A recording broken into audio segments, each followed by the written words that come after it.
Keluaran 13, ketetapan tentang anak sulung hari raya roti tidak beragi.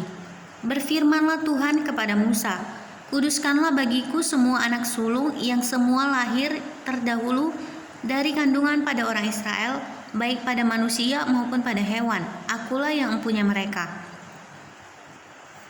Lalu berkatalah Musa kepada bangsa itu, peringatilah hari ini, sebab pada hari ini kamu keluar dari Mesir, dari rumah perbudakan, karena dengan kekuatan tangannya Tuhan telah membawa kamu keluar dari sana. Sebab itu tidak boleh dimakan sesuatu pun yang beragi. Hari ini kamu keluar dalam bulan Abib, apabila Tuhan telah membawa engkau ke negeri orang Kanaan, orang Het, orang Amori, orang Hewi, dan orang Yebus, negeri yang telah dijanjikannya dengan sumpah kepada nenek moyangmu untuk memberikannya kepadamu, semua negeri yang berlimpah-limpah susu dan madunya. Maka engkau harus melakukan ibadah ini dalam bulan ini juga. Makanlah roti yang tidak beragi 7 hari lamanya, dan pada hari yang ketujuh akan diadakan hari raya bagi Tuhan. Roti yang tidak beragi haruslah dimakan selama 7 hari itu. Sesuatu pun yang beragi tidak boleh dilihat padamu, bahkan ragi tidak boleh dilihat padamu di seluruh daerahmu. Pada hari itu harus kau beritahukan kepada anakmu laki-laki, ibadah ini adalah karena mengingat apa yang dibuat Tuhan kepadaku pada waktu aku keluar dari Mesir.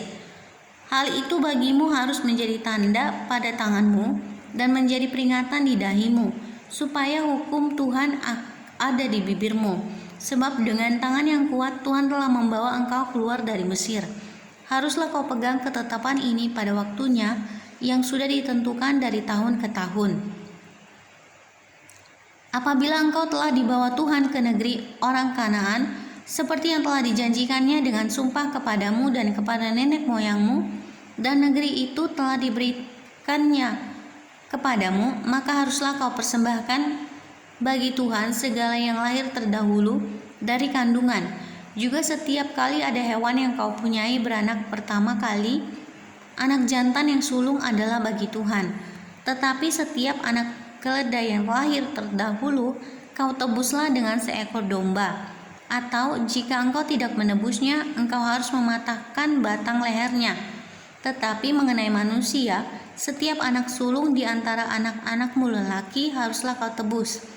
Dan apabila anakmu akan bertanya kepadamu di kemudian hari apakah artinya itu, maka haruslah engkau berkata kepadanya, dengan kekuatan tangannya Tuhan telah membawa kita keluar dari Mesir, dari rumah perbudakan. Sebab ketika Firaun dengan tegar menolak untuk membiarkan kita pergi, maka Tuhan membunuh semua anak sulung di tanah Mesir, dari anak sulung manusia sampai anak sulung hewan. Itulah sebabnya maka aku biasa mempersembahkan kepada Tuhan segala binatang jantan yang lahir terdahulu dari kandungan. Sedang semua anak sulung di antara anak-anakku lelaki kutebus. Hal itu harus menjadi tanda pada tanganmu dan menjadi lambang di dahimu. Sebab dengan kekuatan tangannya Tuhan membawa kita keluar dari Mesir. Allah menuntun umatnya. Setelah Firaun membiarkan bangsa itu pergi, Allah tidak menuntun mereka melalui jalan ke negeri orang Filistin.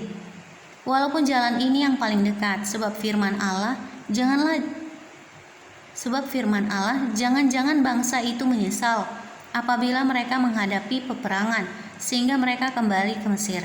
Tetapi Allah menuntun bangsa itu berputar melalui jalan di padang gurun menuju ke laut Teberau. Dengan siap sedia berperang berjalanlah orang Israel dari tanah Mesir.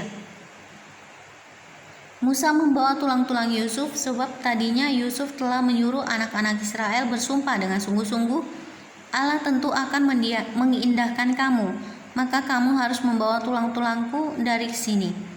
Demikianlah mereka berangkat dari Sukot dan berkemah di Etam, di tepi padang gurun. Tuhan berjalan di depan mereka pada siang hari dalam tiang awan untuk menuntun mereka di jalan, dan pada waktu malam dalam tiang api untuk menerangi mereka, sehingga mereka dapat berjalan siang dan malam dengan tidak beralih. Tiang awan itu tetap ada pada siang hari dan tiang api pada waktu malam di depan bangsa itu.